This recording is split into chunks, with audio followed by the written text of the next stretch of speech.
Les collégiens à la découverte des métiers. Le Rotary Club de Bitche a réuni plus de 70 professionnels à Rohrbach et a invité les 4e des collèges de Bitche, Lemberg et Rohrbach, ainsi que les 3e professionnels du lycée Henri Nominet de Sarreguemines. Environ 300 élèves ont ainsi pu s'informer.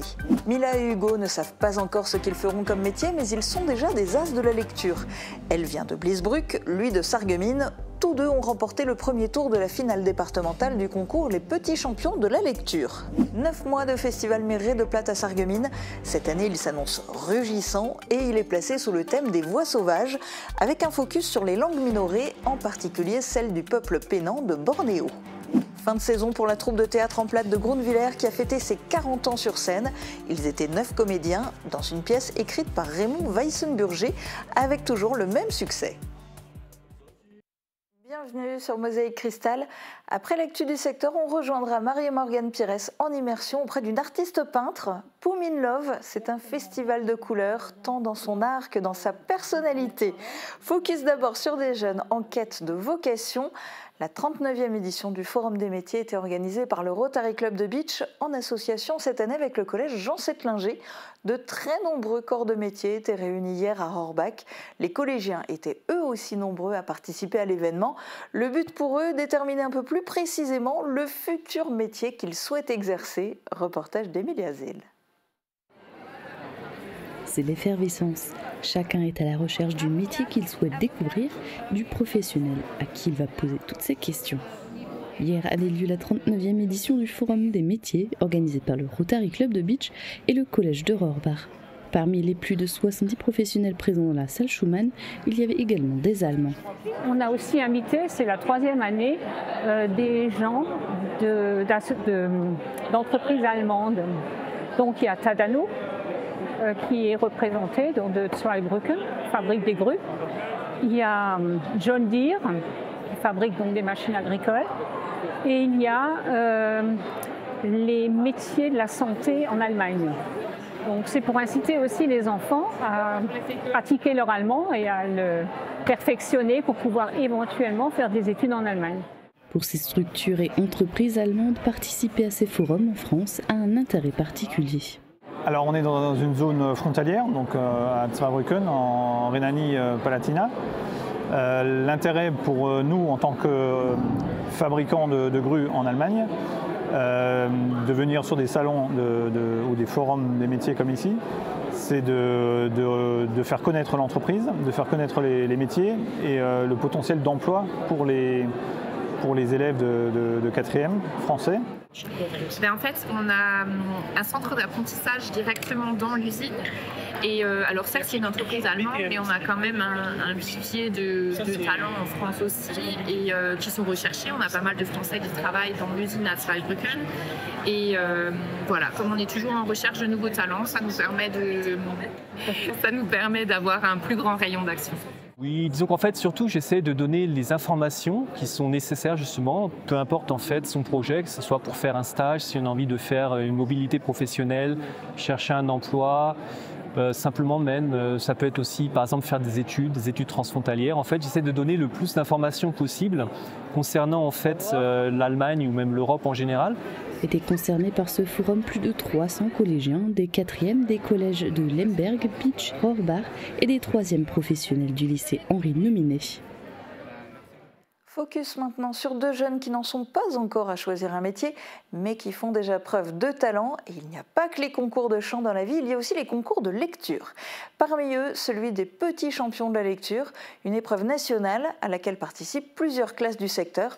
Le premier tour de la finale départementale s'est déroulé à Morange. Guillaume Dumontail y était. Dans l'ensemble, ton travail est très correct, Achille, a dit la maîtresse. Aujourd'hui est une journée importante pour Hugo Laval-Rousseau. Il va se rendre à Morange pour prendre part au premier tour de la finale départementale du concours Les Petits Champions de la Lecture. Une épreuve de lecture à voix haute destinée aux élèves de CM1 et de CM2. Il a été désigné meilleur lecteur de sa classe de l'école de Velferdin, ce qui lui donne le droit de poursuivre l'aventure. Changement d'ambiance à Morhange, dans la grande salle du centre socioculturel, où il va affronter 11 autres élèves. Ils représentent chacun leur école, qu'elle soit située à Sarreguemines, Silsheim, Vousvillers ou encore Racrange, Walscheid ou Fénétrange. Une chance pour Hugo, à l'issue de cette épreuve, les membres du jury vont choisir une fille et un garçon.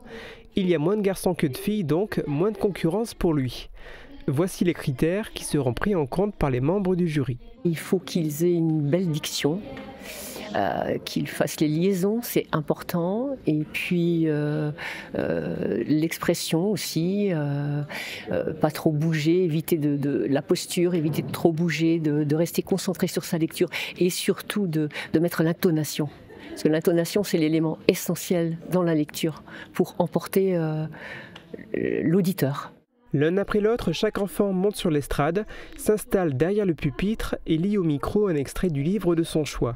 Ils ont ainsi entre 2 et 3 minutes pour capter l'attention du public et séduire par leur qualité d'orateur les membres du jury. L'expérience est assez impressionnante, il n'y a pas un bruit dans la salle et tous les yeux sont braqués sur l'enfant qui lit. Madame Pichon a continué un bon quart d'heure sur l'entrée en 6e en parlant de maturité et d'étapes à franchir. Maman devait penser que j'avais du mal à entendre, parce qu'elle répétait mot pour mot tout ce que disait la maîtresse. Quand tout le monde est passé, le jury se retire pour délibérer, puis c'est l'heure du verdict. C'était un beau travail, bravo à tous. Bon, malheureusement, ça nous fait mal au cœur, on a dû en choisir 2.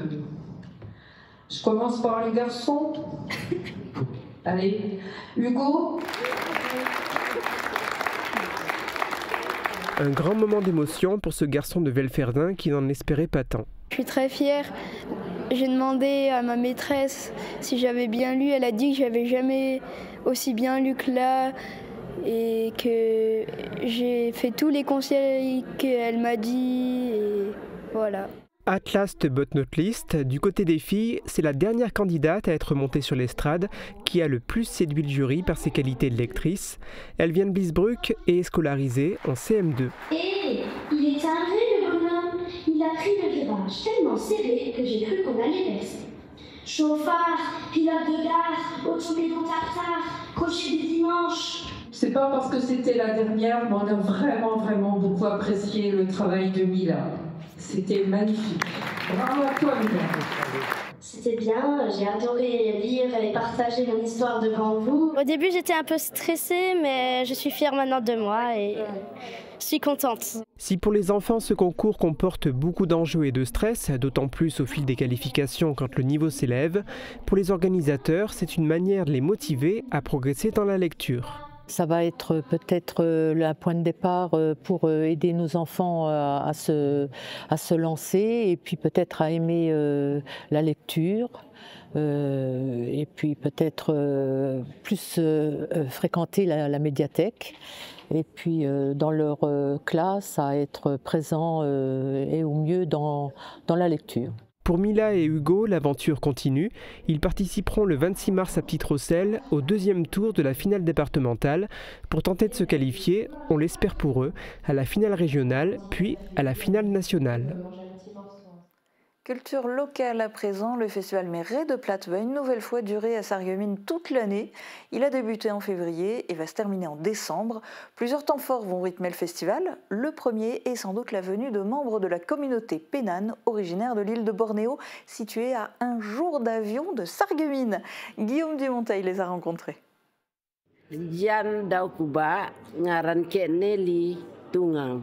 Dans sa langue, Nelly Tunga vient de vous souhaiter un bon après-midi. Cette représentante de la culture pénane fait partie des invités d'honneur du début du festival Méret de Platte. Les Pénanes, c'est une communauté composée de 20 000 âmes habitant dans la forêt de Bornéo. Au fur et à mesure de l'avancée de la déforestation, ce peuple de chasseurs-cueilleurs s'est sédentarisé. En plus de son habitat, il perd aussi sa langue, un élément primordial de son patrimoine culturel. La langue est en perdition parce que les jeunes partent à l'école, ils apprennent la langue officielle, le malais, l'anglais, et quand ils parlent entre eux en pénane, ils rajoutent beaucoup de mots malais. Et donc la langue traditionnelle se perd petit à petit. Le combat des Pénanes est mis à l'honneur dans le film Sauvage qui sera diffusé aux scolaires et au grand public au Cinéma Forum de Sarreguemines. On peut faire un parallèle entre l'engagement culturel des membres de cette communauté et celui qui est réalisé à Sarreguemines pour la sauvegarde du Platte. Le lien dont vous parliez avec d'autres événements qui peut paraître moins évident, en fait il est là. C'est la défense d'une culture qui est peut-être fragilisée, l'idée de transmission. D'ici à la fin de l'année, de très nombreux événements sont programmés dans le cadre du festival Miret de Platte. Vous pouvez en prendre connaissance et cocher des dates en vous rendant sur le site internet de la ville de Sarreguemines. Il y aura notamment des conférences, des résidences d'artistes ou encore un festival des poètes dans lequel des élèves des sections langue et culture régionale de l'institution Sainte-Chrétienne-la-Salle sont impliqués. Ils sont venus cette semaine s'enregistrer dans le studio de Mosaïque Cristal. Comme les ambassadeurs de la culture pénane, eux aussi veulent préserver leur langue locale. Aber nie haben sie fertig gebrungen, dass wir auf Französisch träumen. Wir träumen auf Platt. Et on continue en Platte. C'était une saison spéciale pour la troupe de théâtre en Platte de Grunwiller. Créée en 1985, elle fête ses 40 ans d'existence. Et pour la saison 2024-2025, c'est la pièce Was ist denn bloß im Pfarrhaus qui a été jouée sur scène. L'intrigue se déroule dans un presbytère. Reportage de Camille Henriot et Thibaut Desmerlet. Mais les nuits sont si belles, mit dem schönen Teufel. Frère Basile, je crois que vous vous égarez. Oui, monseigneur, je m'égare sous la Chyprétrose. Wenn sie heute Nacht wieder kommt, schicken wir sie. Was ist denn bloß im Pfarrhaus los? Alors il s'agit d'une pièce qui se joue dans un presbytère où habite la bonne avec son curé depuis 45 ans. Et ils doivent partir pour un déplacement et pendant ce temps-là, ils vont avoir la visite d'un vicaire qui veut leur donner un prix pour leur bonne entente. Sauf que pendant leur absence, plein de personnages particuliers, comme une voisine portée sur l'alcool ou encore une policière, vont intervenir et rien ne se passe comme prévu. Aber ich bin's nicht gewählt, war im Pfarrhaus jemand anzutreffen mit so einer Tenue. Quoi? Qu'est-ce qu'elle a, ma tenue? Das ist jetzt die neue Kollektion. Da muss ich jetzt dran gewöhnen. On a le droit d'être un peu différent, nicht wahr? La nouvelle pièce de la troupe de théâtre de Grunwiller marque un événement particulier. La troupe fête ses 40 ans cette année. Et pour cet anniversaire, la nouvelle saison a eu du succès sur scène. Les dernières représentations se sont déroulées au Casino des Faïenceries à Sarreguemines début mars. Le public est conquis. Je trouve que c'est magnifique. Déjà, c'est splendide. Qu'est-ce qu'ils font? Déjà, pour avoir le courage de se présenter comme ça, qu'est-ce qu'ils font devant les gens? Ça fait moyenne 20 ans qu'on les regarde et on les loupe jamais. Non. Ils sont super. La pièce a rassemblé 9 comédiens sur scène, écrite par un auteur très apprécié de la troupe, Raymond Weissenburger. Alors la pièce, c'est des pièces d'un auteur alsacien que nous avons acheté. Et donc les pièces sont écrites en alsacien et on la transforme en platte lorrain pour que les gens du coin puissent comprendre l'ensemble de la pièce. Si vous permettez qu'on fusionne, vous commencez la phase et je la termine. Oh, normal. Bon, et bien, vielleicht ein bisschen so viel allez! Alléluia! Culture picturale dans un instant avec l'artiste Poumin Love installé dans le Pays de Bitche, à découvrir juste après les prévisions de Météo France pour demain. La rénovation de vos façades avec Modern Habitat allie esthétique et une résistance garantie à toutes les intempéries.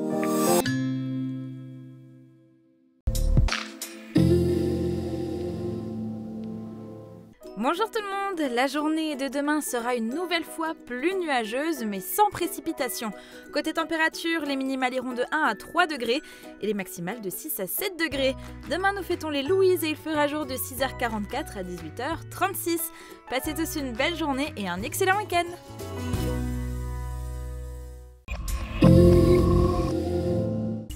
Les voix sauvages se font entendre avec Miret de Platte. Retrouvez tout au long de l'année à Sarreguemines de nombreux temps forts autour de la langue francique.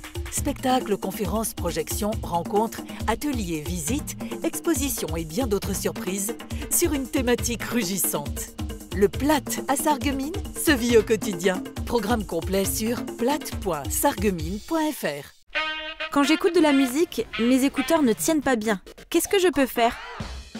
La passion de l'audition a une solution pour vous. Des embouts fabriqués sur mesure grâce à un scan 3D de votre oreille. Et en plus, ils sont adaptés à toute marque d'écouteurs.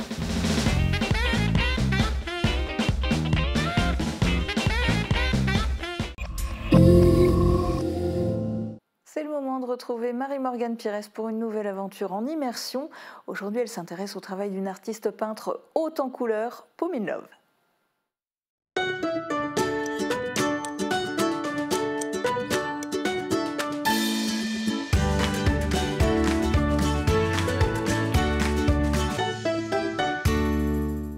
Bienvenue dans ce nouveau numéro en immersion. Aujourd'hui, je vais aller à la rencontre d'une artiste aux multiples talents, nichée dans le village de Holbar, annexe de Sirstal, Johanna Lagrave ou Pauline Love. Je vais tout de suite aller la rejoindre dans son atelier de peinture. Suivez-moi.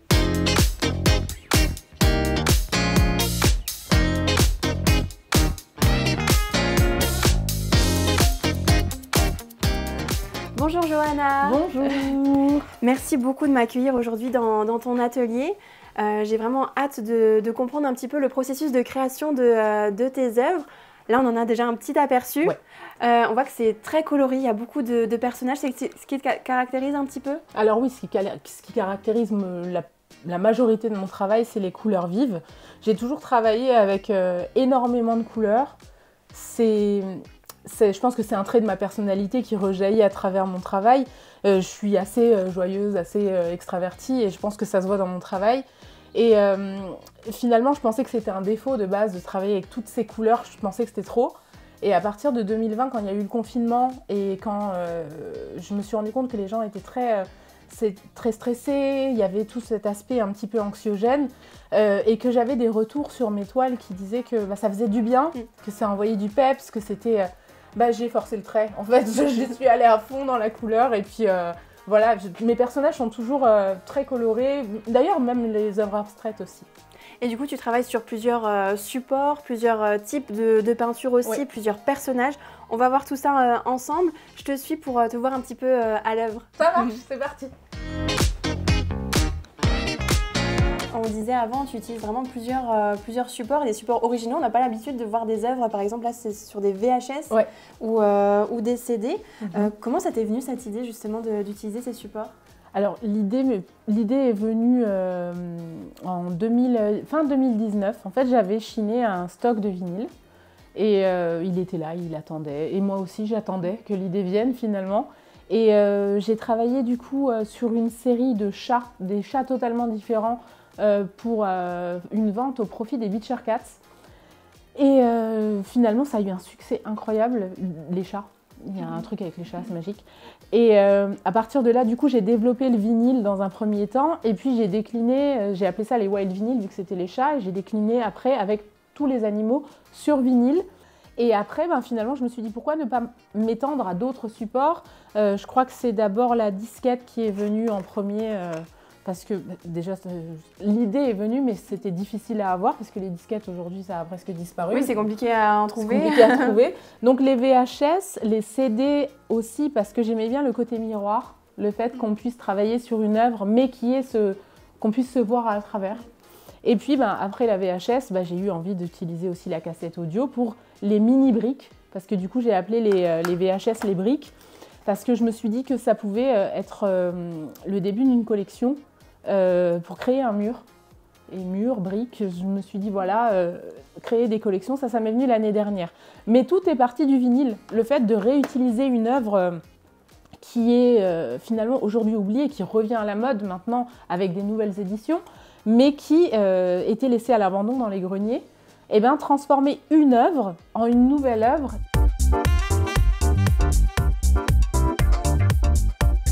On l'a vu avec les VHS, les vinyles, tu travailles la peinture à l'acrylique et les feutres à l'acrylique, mais tu travailles aussi à l'aquarelle, c'est ça? Oui, je travaille aussi à l'aquarelle parce que j'ai eu envie, j'aime pas du tout rester tout le temps au même endroit, pas que je m'ennuie au bout d'un moment, mais j'aime bien varier les inspirations. Et du coup, de temps en temps, je travaille à l'aquarelle sur différents formats de feuilles. Récemment, j'ai lancé une nouvelle série, une nouvelle collection pour du coup pratiquer quelque chose que je pratique depuis 7 ans pour moi.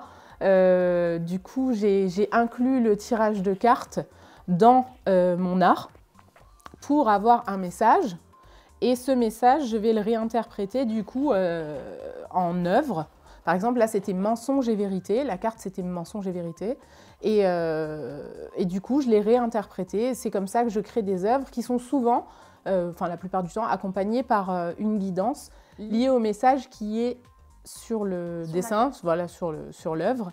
Et je me dis que la personne qui sera touchée par ce message, c'est qu'elle devait le recevoir. Il n'y a pas de hasard. Donc voilà. Et tu parlais justement des personnages. Tu as plusieurs personnages comme ça qui reviennent dans tes œuvres, notamment les Ningyo, c'est ça? Est-ce que tu peux nous les présenter? À chaque fois, j'ai des petites, je sais pas, en musique on dit des eras, des airs comme ça, des petites phases. Et en fait, la Ningyo est née suite à une réflexion que j'ai eue par rapport à la remise en question permanente de ma féminité que j'ai vécue dans la musique à l'époque. Il fallait que je sois plus comme ci, plus comme ça, tout le temps. Et à l'époque, ça ne m'a pas forcément touchée. J'avais pas l'impression que ça me touchait. C'est quand j'ai eu du coup mes enfants. Donc le rapport au corps, le corps qui change. Donc moi-même, je me suis finalement mise dans cette espèce de réflexion. Ningyo, ça veut dire poupée en japonais, mais elle est prise en contresens. La poupée, on en fait ce qu'on veut. Mais là, c'est elle-même qui se considère comme être une poupée, en mode le matin, elle se lève, elle se dit qu'elle est canon.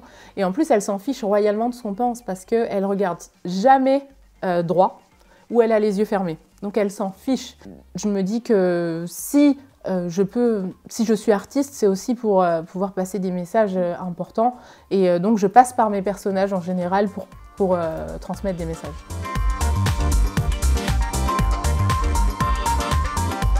Là, tu es en train de poursuivre une de tes œuvres, c'est ça? C'est une des Curly Girls? Une des Curly Girls, exactement. En fait, j'ai voulu travailler un petit peu donc à l'aquarelle, mais d'habitude, du coup, je commence comme ça, du coup, au crayon de papier, où je pose le dessin. Et ensuite, je vais faire les contours de manière assez nette pour qu'à partir du moment où je rajoute les couches d'aquarelle, je puisse savoir où je suis. Mais sur celle-là, je ne l'ai pas fait parce que je voulais garder un espèce de rendu un peu flou. L'aquarelle, c'est limite plus difficile pour moi que la peinture acrylique. Et c'est quelque chose que, si on ne le pratique pas tous les jours, on perd la main. Et du coup, comment à chaque fois tu procèdes au début? Donc, le démarrage de ton œuvre, c'est d'abord le crayon à papier et, ouais. Alors, soit je vais partir sur un portrait qui est un petit peu qui est réaliste. Et là, du coup, je vais faire vraiment les contours pour ne pas perdre ce que je voulais à la base comme contour. Soit je vais, là par exemple, c'est une Ningyo où j'ai envie de la travailler donc à l'arrière avec des fonds très unis, 2 fonds différents. Et après, le fait qu'il y ait déjà les ombrages faits au crayon, eh bien, ça va me permettre du coup de savoir où je vais poser mes couleurs foncées pour faire les contrastes et les points de lumière. Donc dès que tu démarres, tu as déjà ton idée précise en tête ou après tu as l'inspiration qui vient en dessinant, en peignant Pas forcément, ça dépend des jours. Il y a des jours où vraiment je vais avoir en tête plus un personnage ou un portrait. Donc là, je vais le faire. Mais après, il y a des jours où je vais commencer peut-être par des taches ou du multicolore. Et j'attends que ça sèche et après seulement je vais faire quelque chose et créer une œuvre autour. Ça dépend de l'inspiration du jour en fait. Mais ouais, je suis assez instinctive, j'explore un petit peu ce que mon esprit me dit de faire. Je vais faire le contour... Donc ça c'est un feutre C'est un marqueur acrylique, ouais. C'est un marqueur acrylique qui a point de fil. Et une fois que ça c'est sec, je vais venir faire le point de lumière qui va donner de la vie à son œil. Okay. C'est en fait arriver à ce stade-là, et c'est pour ça que c'est intéressant de voir à ce stade-là, parce que je pense qu'il y a des personnes qui pourraient penser voilà c'est fini, alors que non, là on est arrivé au stade où on va poser juste les tout petits détails qui vont faire que ça prendra vie et ça prendra de l'ampleur. Là le simple fait du coup de venir détailler les tresses. Détailler les tresses comme ça. Oui, c'est tout ce qui va donner finalement la consistance à l'œuvre. Et en fait, les détails, j'aime bien travailler vite en fait. Et j'ai appris petit à petit à peaufiner les détails parce que je me suis rendu compte que finalement déjà ça donnait une autre dimension à mon travail. Et surtout l'aquarelle, en fait, ce qui est bien, c'est qu'il y a un peu cet aspect méditatif aussi quand on travaille à l'aquarelle. Le fait, on est obligé de prendre patience en fait, parce que ça se travaille couche par couche. Il faut attendre que ça sèche, il faut travailler sa patience. Moi acrylique, j'ai choisi l'acrylique parce que ça va vite. Et donc le fait de travailler ces petits détails petit à petit, ça me permet aussi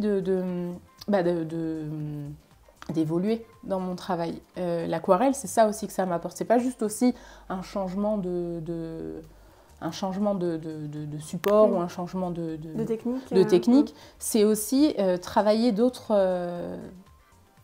des émotions, peut-être plus Mes émotions, mais aussi sur moi, travailler sur moi en tant que personne, cette impatience, du coup, faire en sorte que là, voilà, avec patience, on arrive aussi à faire des choses et peut-être on arrive à se dépasser aussi. Tu es très active sur les réseaux sociaux. Ouais. C'est quelque chose qui est important pour toi pour faire connaître justement ton art, tes œuvres Alors oui, oui, c'est hyper important pour moi en tant qu'artiste peintre parce que j'utilise mes réseaux sociaux comme ma galerie d'art personnel et ma boutique finalement c'est mon lieu d'exposition et c'est l'endroit aussi où je crée du lien avec des personnes qui ne sont pas forcément dans la région et qui suivent mon travail quand même à distance. Du coup, c'est pour ça que je fais souvent des stories où je montre, où je parle de ce qui se passe en ce moment. Et on a fait une story. Voilà, du coup, je fais des stories comme ça. C'est très rapide, mais ça me coupe dans mon travail, mais ça fait partie du travail. Le fait de partager... Surtout quand on habite dans ce secteur où finalement il n'y a pas forcément...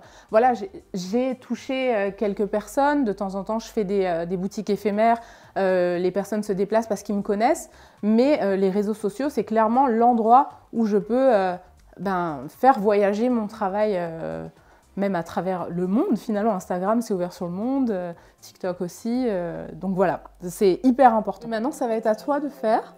Et je vais t'accompagner, t'inquiète. Okay. Tu vas prendre ma place. Super. Donc ça, je l'enlève. Et donc, je t'ai fait croire que tu allais travailler là-dessus. Ouais. Mais tu vas pas du tout travailler là-dessus, tu vas travailler sur toi-même. Oh, wow. Non, tu vas pouvoir choisir la couleur que tu veux. Moi, je n'impose pas de couleur de par mon univers. Donc, par contre, je te conseille de commencer par une couleur claire. Tu as le choix entre le rose, le jaune... une couleur claire et après tu peux travailler en tâches. Tu n'es pas obligé de faire des petits à-coups comme ça. Okay. Voilà, tu peux juste poser ton pinceau et laisser la feuille qui a été un petit peu humidifiée avant. Elle, de toute façon, elle le prend, elle prend le pigment. Voilà, là tu as fait tes contours un peu nets, tu vois. Tu peux un peu rincer. Tu essores un tout petit peu en gardant de l'eau et là tu peux venir du coup l'estomper. Ok. Tu peux faire rejoindre les deux, voilà. Et tu peux passer sur le sourcil, c'est pas grave. De toute façon, en transparence, on peut travailler. Du coup, maintenant, si tu veux, je peux te faire tester aussi les crayons aquarelles pour que tu vois un petit peu comment ça se passe. Donc là, par exemple, tu as commencé en violet ici. Donc je vais essayer de prendre un petit peu toutes les nuances de violet que j'ai. Et en fonction de ce que tu choisis, tu me dis là où tu... Peut-être celui-là. Tu effleures la feuille. Ok, j'appuie pas trop. Ouais, n'appuie pas trop. Donc je fais le contour. Alors pas là où c'est mouillé déjà, sinon ça va être trop foncé. Là. Tu continues, voilà. Donc sur la ligne ou à côté Vraiment en ombrage, attends, je te montre. Je te montre à un endroit où c'est pas mouillé, par exemple là, sur ton t-shirt. Tu vois, tu vas pouvoir venir ici. Et là, tu vas prendre le pinceau et la magie va opérer. Et je repasse dessus alors. Tu repasses dessus en respectant là où tu es passé. Et ça donne le même rendu. Attends, il y a trop d'eau. Hop, vas-y. Tu vois, tu repasses dessus et tu vois, ça se dilue comme si tu avais utilisé... Ah oui. Et ça, c'est bien pour poser les couleurs là où tu veux vraiment les poser et tout. Et voilà, ma première œuvre à l'aquarelle est terminée. Mary Morgan in Love. C'est ça. Non, vraiment, c'est bien réussi. Bravo. Ben, merci à toi pour cette petite formation.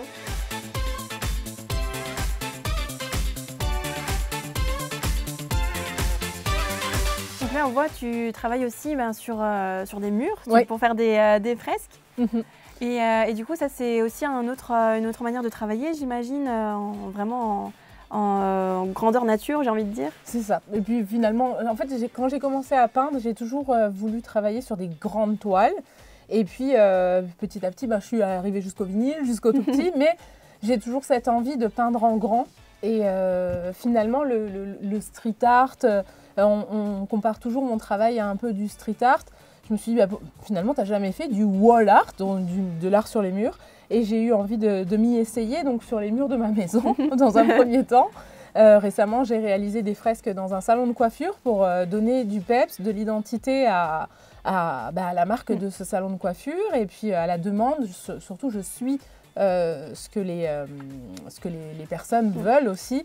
Donc j'adapte leurs idées en mêlant mon style, bien sûr, en gardant ma patte.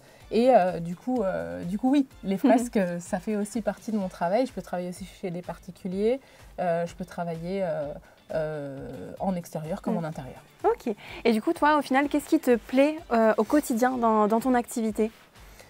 Ce qui me plaît au quotidien dans mon activité, c'est le fait d'être libre de créer sans aucune limite. Je suis en expérience en permanence, je suis toujours en train de chercher d'autres choses. Et puis il y a l'aspect aussi pluri-artiste. Du coup, comme je peins, mais je suis chanteuse aussi, et je suis autrice, compositrice, interprète. Du coup, je passe d'un art à un autre en fonction de l'inspiration du jour, du moment. Et tu as un projet justement qui pourrait mêler justement tous ces arts, la musique et la peinture ? Absolument.